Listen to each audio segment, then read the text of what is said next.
오늘 영상의 주제는 삼국지 마지막 영웅 사마이입니다. 2020년 코로나로 인해 영업에 직격탄을 맞고 있습니다. 우리의 생존과 직결된 문제입니다. 이런 팬데믹의 소용돌이 속에서 견뎌내고 이겨낼 수 있는 작은 용기를 드리고자 삼국지 인물 중 한 명을 소개해드리고자 합니다. 사람들은 지금도 삼국지에 열광합니다. 읽을 때마다 얻는 교훈이 다르며 소설임을 알고 읽지만 정사보다 더 실제 역사처럼 생생하게 전달되고 기억하는 사람들이 많습니다. 삼국지를 처음 접했을 때 좋아하는 인물들이 제갈량, 유비, 관우였다면 시간이 흐르면서 조조, 사마이, 주의 등으로 바뀌어 갔습니다. 여러 가지 이유가 있겠지만 그중 한 가지는 현재 내가 추구하는 삶의 가치와 목표를 이루기 위해 무엇이 더 중요할까라는 주관적인 가치관이 변한 이유일 것입니다. 지금 가장 매력적인 인물을 선택하라면 조조를 뽑겠지만 만약 삼국지 인물 중 한 명의 능력치를 얻을 수 있다면 망설임 없이 사마이를 선택할 것입니다. 라이벌이라고 할 수 있는 제갈량과의 수많은 전투에서 졌지만 결국 전쟁에서 이긴 승자는 사마이입니다. 228년 제갈량은 서성에서 2,500명의 병사와 함께 주둔해 있을 때였습니다. 이때 사마이가 이끄는 위나라의 15만 대군이 들이닥쳤습니다. 멀리서 봐도 흙먼지가 하늘을 덮으며 당장 성에 쳐들어올 기세였습니다. 갑작스러운 사마이의 기습에 마땅히 싸울 군사가 없었던 제갈량은 성문을 활짝 열고 검은고로 아름다운 연주를 펼치는 태평함을 보였습니다. 사마이는 복병이 있을 것이라 판단하고 제갈량의 허세라며 공격해야 한다는 둘째 아들 사마소의 강력한 권유에도 불구하고 군령을 내려 정군을 후퇴시켰습니다. 훗날 이걸 가지고 조롱하는 사람들도 많았습니다. 그런데 사마이 입장에서 생각을 해보면 충분히 수긍이 가는 판단이었습니다.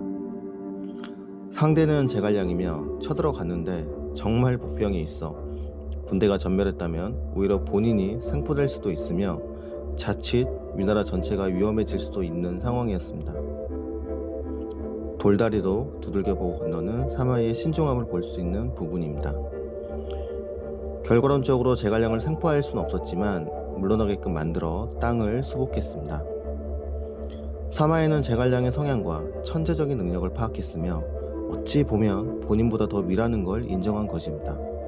바로 이런 점이 사마이가 더 무섭게 느껴지는 부분입니다. 234년 사마이는 40만 대군과 함께 오장원에서 제갈량과의 결전을 앞두고 있었습니다.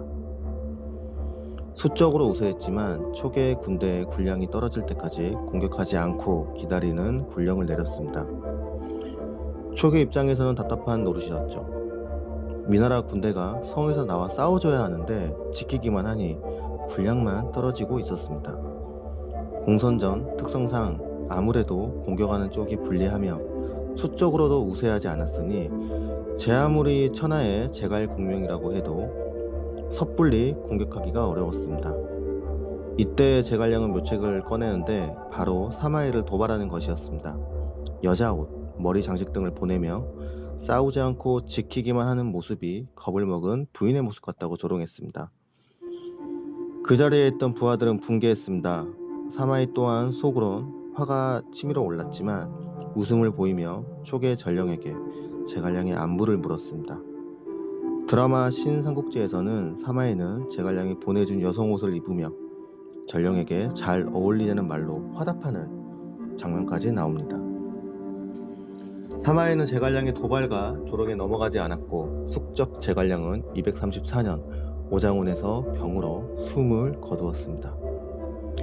사마이가 없었더라면 제갈량이 죽기 전 삼국지의 역사는 크게 달라질 수도 있었습니다. 제갈량의 사후 우리가 아는 역사대로 총나라는 위나라에 멸망하게 됩니다. 큰일을 위해 인내하고 수모를 견뎌내는 사마이의 모습은 현재 삶을 살아가는 우리들에게도 교훈을 주는 부분입니다. 사마이도 수많은 위기들이 있었습니다. 호랑이 같은 군주였던 조조 밑에서 제갈량과의 전쟁에서도 위기의 순간들이 많았습니다. 특히 조상의 끊임없는 견제로 인해 권력을 빼앗겼을 때에도 병을 핑계로 관직에서 물러나 목숨을 잃지 않고 조상의 방심을 이끌어냈습니다. 249년 조상이 황제를 모시고 그의 측근들과 고평릉의 제사를 지내기 위해 떠났을 때 사마이는 3,000명의 결사들을 이끌고 궁에 들어가 무기고 핵심 권력 부서 등을 장악한 다음 성문을 닫아버렸습니다. 그동안 치밀하게 계획했던 거사를 기회가 생기자 단 하루 만에 실행에 옮겨 상황을 역전시켰습니다. 이때 조상이 장기전으로 전쟁을 준비했다면 역사는 달라졌을 수도 있었겠지만 사마이는 이를 눈치채고 조상을 설득하기 위해 달콤한 제안들을 하며 조상으로 하여금 결국 투항하게 만들었습니다. 이는 사마씨의 정권이 탄생하는 초석이 되었습니다. 삼국지의 시대적 배경을 감안하면 단순히 소설로 치부해버릴 수 있겠지만 우리가 사는 지금도 크게 다를 것이 없습니다. 영업 현장에서도 정글의 법칙이 존재하며 계약 체결을 위해 총성 없는 전쟁을 하고 있습니다. 모든 일이 본인 뜻대로만 되면 좋으련만 그런 일들은 동화 속에서만 일어나는 일이죠. 지금 우리가 살고 있는 코로나 시대에도 목표를 위해 끊임없이 인내하고 승부할 때를 아는 사마이의 지혜는 분명 배워볼 가치가 있겠습니다.